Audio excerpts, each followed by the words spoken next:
We are about to have a little talk, informal discussion with our local tattoo artists here in the community. So first question I have for everybody is just please introduce yourself. Who are you and like bring your practice? Start with Trish. Hi, my name is Trish. This is my studio, San Juan Studio. I have been tattooing for 9 years, specializing in portrait and realism, and I am currently in an apprenticeship to learn BATOK. Awesome. Where do you practice? I practice here in San Juan Studio. That's right, everybody. This is the Honda Studio, Trish's space. Thank you again for hosting us, Trish. Thank you so much for everybody being here. Right. Here we go next. My name is Eddie Arnold. I practice at Untouchable Tattoo out of Newsville on the south side. I've been tattooing for about 9 or 10 years. Been in the tattoo industry for about 2 or 3 years total. Talk about it at every job. Awesome. Next. Hi. Hi, my name is Arcisa Jackson, aka Sarcisa, and I've been tattooing for 11 years. I have my own tattoo studio. It's an all-girl kawaii, which is a Japanese word for cute, like Hello Kitty tattoo studio here in Jacksonville. Awesome. Thank you, everybody. Everybody, local Philippine tattoo artists. All right. So, whoever's got the mic, I'm going to ask you the next question. All right. Tell us about your journey.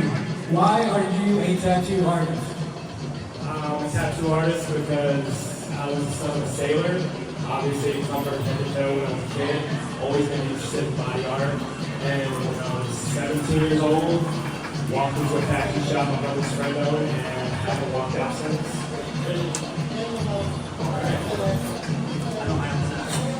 So I became a tattoo artist because when I was in high school, I was super into piercings and art. And after high school, I moved. I was getting one of my piercings taken out, and they were looking for an apprentice. You know, they had an out hiring sign, and I already had a portfolio, so I just applied, and that's how I started. It was kind of random, you know, and I've been doing it since I was 17, actually. So, Wow. Okay. right after high school, I got a tattoo apprenticeship, and I was just like making needles by hand, like the most traditional apprenticeship you could think of. Yeah. Awesome. How about you, Trish? I became a tattoo artist because I didn't want to be a nurse. No, I'm kidding. Shout out to the nurses though, you know, for real, like you guys make the world go round. But I just became a tattoo artist because I love art, you know, and I've been doing art for as long as I can remember, whether that was singing, dancing, or drawing. I started 9 years ago, dropped out of nursing school, and here I am. And now I feel like the reason why I'm tattooing has changed. It was definitely for the art for sure, but now it's more to get connected and closer to my roots. Because my mentor always says, if you don't know where you're from, you don't know where you're going. So, yeah. That's deep. I like that. Good segue now. Yeah. Hold on to the mic. Okay. Okay, so I got the next question. We call everybody here a tattoo artist, right? Is everybody here also an artist? There he is. All right, Fran, join the couch. You're next. It's on Filipino time.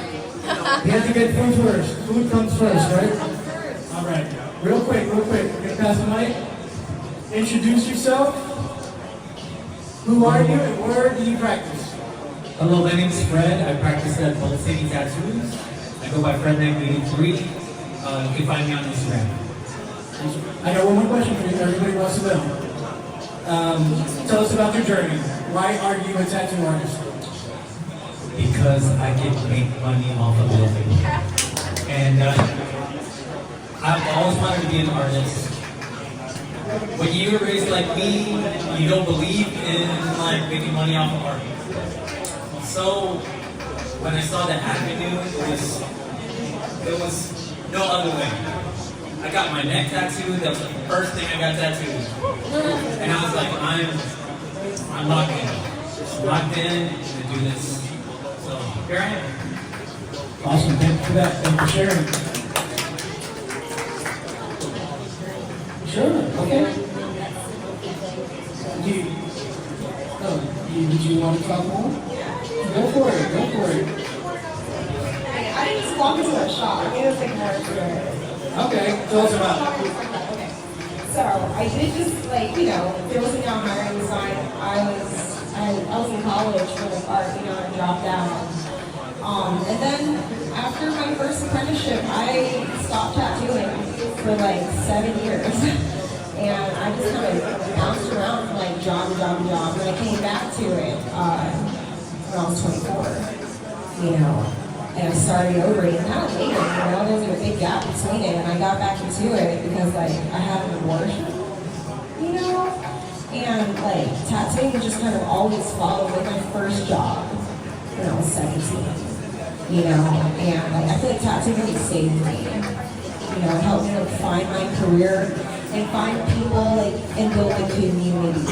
Oh my God, the community in tattooing is just, it makes it worth it. I really love that about tattooing. I was just telling all these people, I've known this guy since I was 19, man.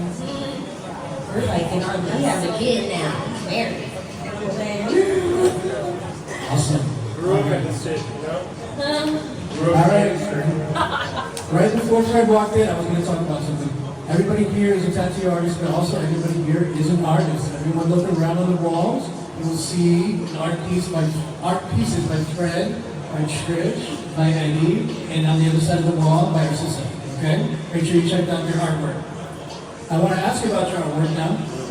What inspires your art? What inspires my art is representation. A lot of times people will just draw what they see and what's around them in their life, but 9 times out of 10, whatever makes it on a paper, skin, or even on a tablet is representation of what's inside of me and what's inside of my clients. They're trying to get something out in the world for other people to see that they never get to verbalize or be able to communicate to people around them. They would have to see every single day. It's endeavor. It's perfect. It goes into, like he said earlier, into the afterlife. So bring that inner soul to the outside world and just take it with you. Our sister, what inspires your art? You can call me Cisa for short, by the way. Cisa, our Cisa. What inspires my art is definitely like my heritage and also my past. Like I'm a military brat. I was born in Japan, and I grew up in Japan in the 90s.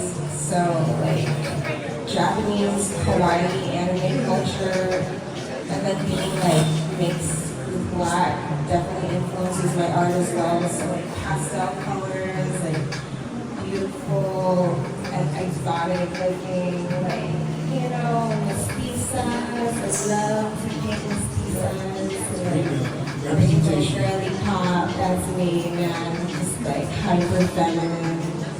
Honestly, another thing that influenced my art is graffiti. Graffiti, I love hip hop culture, like just like the 90s, like literally Y2K, that's definitely a big influence in my art and my tattoo art as well. Thank you.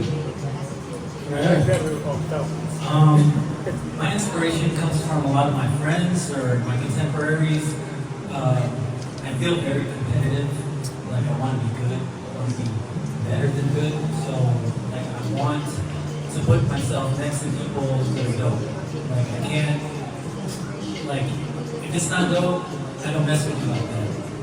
But as far as my artwork and like the inspiration, specifically today, I brought in pieces that are designed like American traditional tattoos with Filipino character motifs. So I wanted to merge like things that I've learned.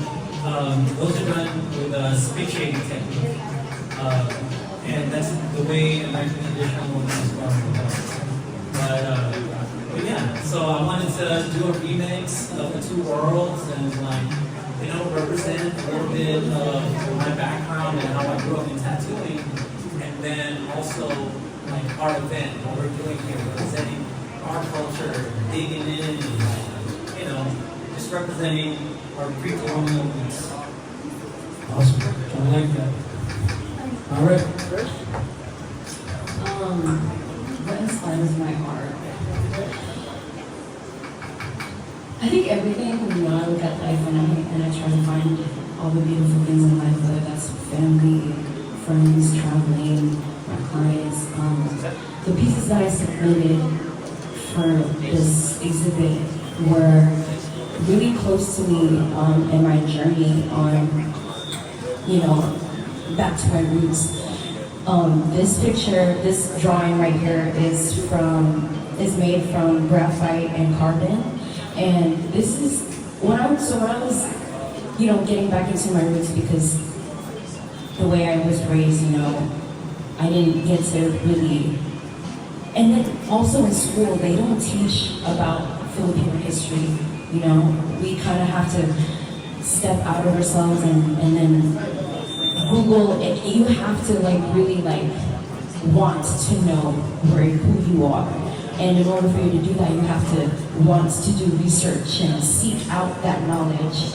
So what inspired these pieces is when I was on that journey around maybe 22 years old, trying to get closer to my culture, is I started digging into what we used to believe in pre-colonial times, before we were colonized by Spain and, had Catholicism embedded into us. I started researching on things like, what did we used to believe in before that? And it came out that Filipinos have their own mythology, which is so cool. Everybody's so fascinated with their mythology, but I was like, yo, we have our own mythology. And this is Tala. She's the goddess of stars. She's the goddess of the stars. And this one is Mayari. She's the goddess of the moon. And if you guys ever do some research on Mayari, she's blind in one eye because she fought her brother. Her and her brother were trying to fight over the sun, and she lost. So her brother's like, okay, I got the sun, so you can have the moon. So that's what inspired these pieces today, was really digging into my culture and finding out so much more how rich our culture was. Awesome. Thank you. Thank you. Right now, I've got a question for anyone who feels like they want to answer this one, okay? So, is there anyone who helped you on your path? Anyone you want to shout out to? Anyone you want to give respect to? Anybody? I want to give a shout out to my mentor, Eric there. He's a black and gray artist, pretty well known in Jacksonville, but he gave me my break. And I wouldn't be here if it wasn't for him. There's a lot of people, friends that have helped me improve my work, raising so many people. And, that's a long list. Mainly Eric Blair for breaking me in. Shout out to Eric Blair. I want to give a shout out to Matt Boss and Rico Anthony.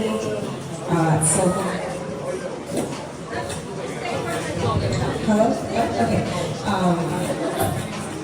I think it's kind of anyway.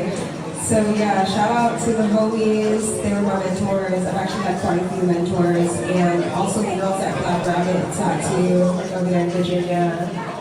Shout out to Kim and all the girls out there in Poppy, being part of the girl tattoo community and also Filipino tattoo community, and literally community built me. I feel like tattooing and why I do it, understanding the meaning behind it, came to me later after I realized that I'm not self-made, I'm community made. So shout out to everybody who's been a part of that journey, you know what I'm saying? Even then when I met Trish, she was just starting out, she came in my shop, she asked me a bunch of questions, helping people out, and me helped out, it really is standing on the shoulders of giants. So I got a lot of people I can shout out. That was a long day. Sure, thank you for sharing. People I want to shout out. There were two parts to my acting career. My original apprenticeship that ended in a car accident, and then being brought back on board and just the spirit being put under me by Miss Deborah, Sophia, Miss Deborah's kind of used to say about this game, and her interest in native cultures, I think, brought my interest back in my own past and my own heritage. Santana Simmons, Santana Tattooer, local artist, used to own Shop and Jack's Beach. He's been with me pretty much every step of the way in a couple of different shops. And he's never given up on me, even when I doubted myself. And everybody gets imposter syndrome. He's not a dude I'll just grab you back and be like, dude, stop it. And then Jerry Thompson, probably the most technical tattooer I've ever met, and just told me the game. Like, these are the tricks, these are the secrets, push it through, but it's like everyone else, family and friends are doing a pull you out of the gutter when I don't think you do it again. Those are people I want to shout out. Church, YouTube. First of all, shout out God. Man, it like Cece said, it was not an easy journey. So going from shop to shop, but the first shop that ever opened me and took me under their wing was Born Artful. Shout out to Chanel and Josh. City of Ink, Mike Bailey, Tiki Carter, legends in the game. And Cisa too, definitely for, taking me under the wing for a little bit. And then my family, my friends, and everybody here. Shout out to you guys, you guys made it out, and get to share this space with us. And it's a very, very sacred space, so thank you guys. Awesome, thanks. We're going to skip around these questions a little bit, okay? Trish, you already told us a little bit about your artwork. How about you, Aggie? You want to tell us about the artwork you have on display? The art I have on display is based on two very different parts of people who were related to the Pakistan. Arduja, who was a warrior princess, which depending on who you speak to, could either be a myth and a legend. Basically one of the unifying forces of pre-colonial Philippines. And the other side is my mother, a nurse who's been away for almost 20 years. Someone who's been in the nursing game as a Filipino lady, of course, for over almost 50 years. And both people, both origins just show the truth in generations and what it takes to be a strong woman in this world, whenever and wherever. So that was inspiration, and that's what I want to put out on there. And along the outside border of the painting, there is some different words signifying, strength, the princess, the mother, like different traits that most women don't get, especially now, American, Filipino, or universities. So. I like that, they're both warriors. How about you, Cisa? I know you can't see her art, everyone takes a visit. On the other side of the wall, Cisa's art's all in the room. You can't see it, it's on the other side, but my art is very colorful. I love rainbow, pastel, the concept, like the subject of my art. I've got like gemstones, people, like mostly aesthetics. I'm gonna be honest with you. I don't really feel like there's a super deep meaning to my art. I just really love pretty things, like literally kawaii. I'm a kawaii tattoo artist. Like I tell people I'm professionally cute. I love hearts, pretty gemstone colors. Like I got Hello Kitty, like rainbow glitter. Like listen. Girly pop is pretty much sums up my art and like why I do it. Well, okay, there's no way to do it. I'm gonna say this. Like my inner childhood, like nostalgia, literally anything Y2K nostalgia it's very important to me, and like a lot of my clients come to me and for that reason, because a lot of us find ourselves doing a lot of inner child reclaiming, a lot of inner child work, and through tattooing cute things like Pokemon, Sailor Moon, Dragon Ball Z, Naruto, I find a lot of clients we do a lot of inner child work. So even though it is very like pretty and rainbow and kind of childlike, it definitely has a healing element to it. Because, you know, when you're a child, that would be your most like pure, untraumatized self. And you have to protect that person, you know? So that's what my art, like, that's the root of it. Why I like to do that kind of colorful, cutesy, kawaii stuff. Awesome. Fred, I know you spoke a little bit on your art. You want to speak some more? Go for it. I'm a big nerd, so that really like speaks to me. I mean, X-Men has been like really big lately, and that inner child. I want to tattoo more X-Men stuff, like right now.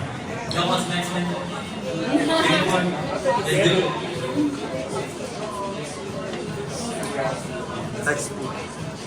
I wish I could cosplay it. I'm not built for that. So.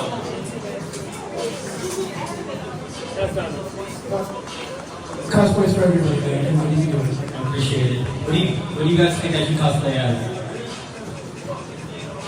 See?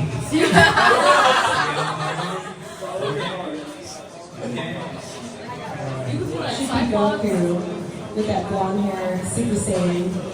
There you go. Power up. Yeah, Kamehameha. All right.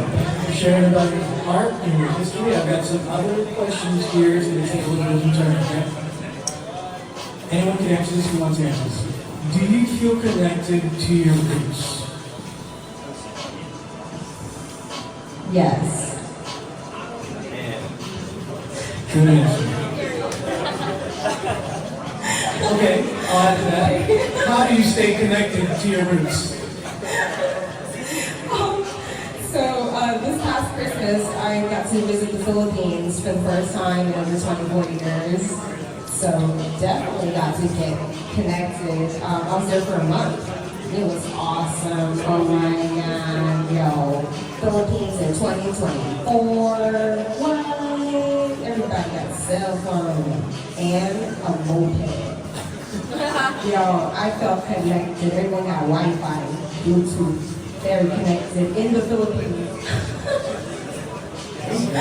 Yeah, it was awesome. No, it was definitely like a good, I went to this one space when I was in the Philippines that was like eco-architecture, and it had like traditional Filipino architecture. It was a resort style. It was just like awesome to see that, you know, and like she was talking about the Filipino lore, you know, folklore. And being there, I felt so connected, you know. So like, I'm half Filipino, I'm out there with my cousins. I even learned some Tagalog. Ako'y ay mag-aral ng Tagalog. There you go, we're connected, yeah? So yeah, definitely, that's how I stay connected. And my mom's been teaching me, and my cousin lives here too, on my mom's side, so learning Tagalog. That's how I do it. All right, great. That's a good story. Eddie, how about you? Do you feel connected, or how do you stay connected? I do feel connected. I stay connected. Honestly, the easiest way you can, family. Whether it's the literal family, your cousins, people you feel like cousins, like seeds. Know that cat since I was like 7 years old. Fred, we met when we were like 11 years old, dancing in B-boy circles at like World Nations. Cisa, known since I was like, what, 17, 18 years old. Just the people who remind you of who you are, where you came from, the culture that you have in common. From 2015, which was about a year after I came back from the Philippines for 6 months with my mom to put my grandmother to rest, me and my mother opened a restaurant, a Filipino restaurant, Nipa Hut, over on the south side. And for 5 years up until 2020, that was Friday and Saturday nights, 3 or 4 in the morning, drinking Red Horse with the old dudes, talking all expletive, just bullshit. You know, eating duck egg, whatever. It's the culture that's not always got to be high-minded. It's just showing family, talk as much crap as you can, and trying to trick your uncles with some fun crap. Or maybe stopping 2 old dudes from 5. It's simple. It's family. They won.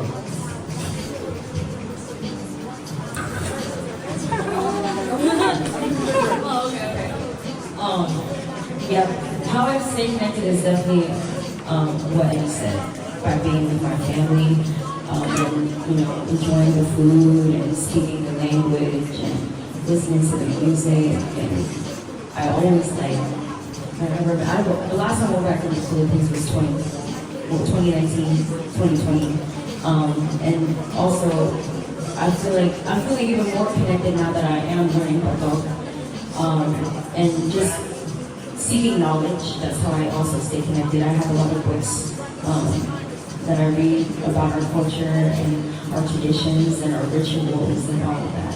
But definitely, first and foremost, always family. Of course, family. Brett?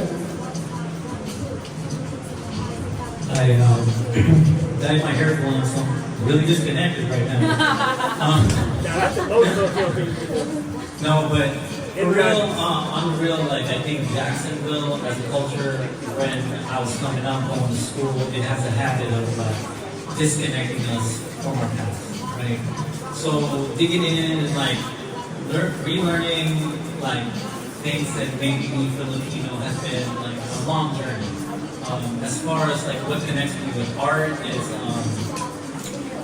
my grandpa was so good at drawing. He was so good. He was like a Renaissance man. He was able to do like drawings, like sculptures. And he was a delivery driver. You know, he didn't do anything with art. He was just amazing with the things that he did. You know, so that is my lineage. That is where, like, my art, my hopes, their hopes and dreams. I'm living it because I'm making art for a living. You know, that's a big deal. It's like I'm living my dream. Okay, that was beautiful. Thank you everybody for sharing that. So another question I have, again, this is an event made in coordination with Jack's Filipinos, and we're all about connecting the Filipino community, connecting the community to our Filipino community. So, my question is for you guys, do you guys feel connected to the Filipino community here in Jacksonville? I think every Filipino person in Jacksonville knows every Filipino person in Jacksonville. That, right? We here? You here, right? That's exactly why you are here, because I wanted you guys to be introduced to our community and to meet the community, because a lot of people don't even know you guys are out there doing your thing, right? You know, I think it's safe to assume that, because I think we all assume that if you're Filipino, that we just know other Filipinos. We all assume it, and it's usually true. Like you, It's usually true. Jacksonville's pretty big. Jacksonville's pretty big. We've got a lot of different sides of town. We got 2 military bases, and we all come through them. On Kings Bay, that's true. We got Mayport, and we got Jacks. So one of y'all came through here. Probably. I was came through here that way. For sure. How about you, Eddie? Do you feel connected? Yeah. Honestly, we never had a choice, to be honest. I do feel connected every once in a while, just like anybody else. You might feel like you're their way, whether it's personal life, work, tattooers, you just head just down into the grind. But I do feel connected, but it does feel good sometimes to come to an event like this. And you see each other face to face, eye to eye, kick it, you know? That's great. That was the goal today. That was going to be the goal today. Trish? Yeah, I mean, I would say yes, I feel connected. Like I said, we all know everything, know each other. I feel even more connected now, though. Now that I'm able to like share space with so many of these amazing artists, and just I'm feeling way more connected than I was in when I was younger, for sure. But yeah. Thank you. All right. We're gonna sorry. Yeah, we're probably going to wrap this up soon, but I do have a general question again for everybody. What would you like to see from the future of our community? Because we're building here. We're trying to do new things, we're trying to do big things. Jackson Field is doing things, all our listeners, artists are doing good things. What would you like to see for our art community? From the art community, more representation. And we know there's a ton of Filipinos in Jacksonville. There's a Jollibee down the street because there's enough Filipinos in Jacksonville. That's a fact. But you only have these niche parts of the culture in the city where you actually see our concerts. That needs to change. This is a good step. Another thing I was even thinking about earlier, because we're tattoo artists, we're Filipino, there's 2 or 3 tattoo conventions a year in Jacksonville. And that doesn't count anything in Orlando or in Georgia. Under an event title like this, we can have a booth that doesn't need to be tattooed. Just get our face behind the booth. Get people seeing us. People understand that we are all different people, but we represent a very, very similar and very strong culture. And we've got our people behind us. And tattoo culture in Jacksonville is all of that too. They see us, but they don't know us. We make that happen. Well, I like both of y'all answers. That's good. I think you know what? Not so much something that I think, but more so like an idea that one of my friends, she knows him, Rodney, he brought up an idea for like a tattoo artist so that we could be more connected as a community. He suggested we do like a tattoo artist like kickball event, you know? Everybody just come out, you know, all the shops come out, and we just like play against each other, and all the tattoo artists just like kick each other's butts and kickball, you know? It don't even have to be tattoo related. We can just come out and just have fun, you know? I think that would be something that would be really cool, that would be well welcome. You know, talk to him about it. You know what I'm talking about, Rodney over there at wait, not she, was Christina, I'm sorry. I was like, Christina, I'm so sorry. I'm so sorry, but you know what I'm trying to say though. He's one of the homies of tattoo artists, you know. Like recreational stuff that brings the community together. It's something different. It's fun. That's like I feel like that's how you build community, you know. It don't always gotta be work related.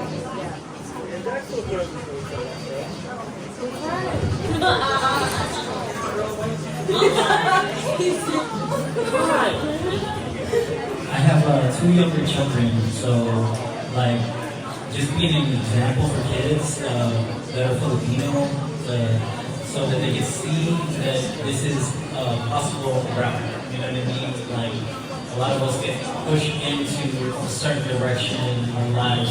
How do we go a certain way? We gotta all kinds of different professions. But look, we get into a high level position and like be professional in this manner and represent ourselves and like let people see how we can shine in this way. So I think there's a lot of hope in me in just doing my work, seeing other Filipinos. I mean, the curation of like Filipino artists is amazing. So just seeing stuff on walls representing us is major. And you know, I want kids to see that this is a pathway, and it's very valuable. Anything creative, everybody should be creative. Everybody should be exercising that part of the brain. Everybody's got it. Just exercise it. But it's very important to really show Filipinos, younger generation, that this is a pathway.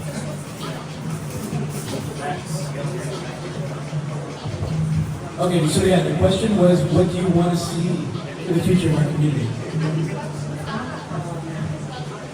Piggybacking off of like what Sita said, like doing more, you know, recreational, and then doing events like this, like events that doesn't even have to be art related, but events where we can just share space and hold space for each other and exchange good energy, you know, and also like I said, like by us being more around each other and showing and then, you know, inspiring in the future that you can make a career off of art, you know, but first and foremost, really just having more events like this. I can't even believe that it turned out like this. I'm so shocked. I'm so so proud and I'm just so amazed and so blessed to have everybody here. But I feel like events like this, or just us just coming together and brainstorming things or just talking, like just that's what I want to see for the future of our community.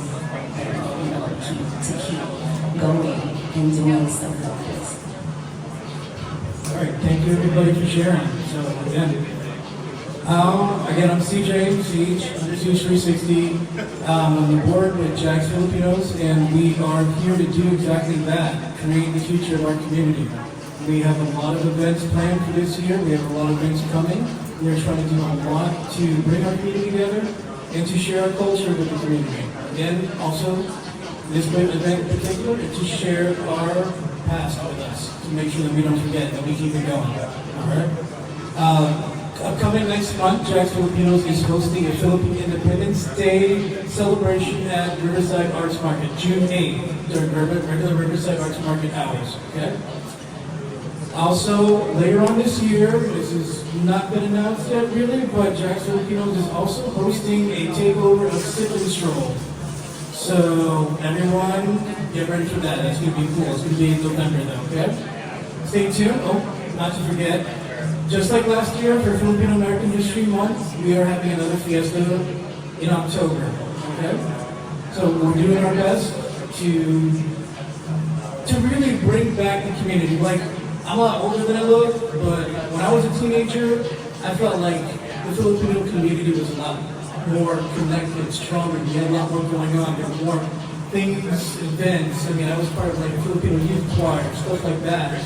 And when I was raising my kids, I didn't have that right. You know, maybe there was a basketball league, and that was about it. And maybe there was like a Christmas parties or fundraisers, but that was it. So we're trying to change the scene. We're trying to change the culture. We're trying to bring the culture back and to bring the culture to Jackson. So thank you everybody again. Thank you everybody for coming out tonight. We are not done. We are not done. We are not done.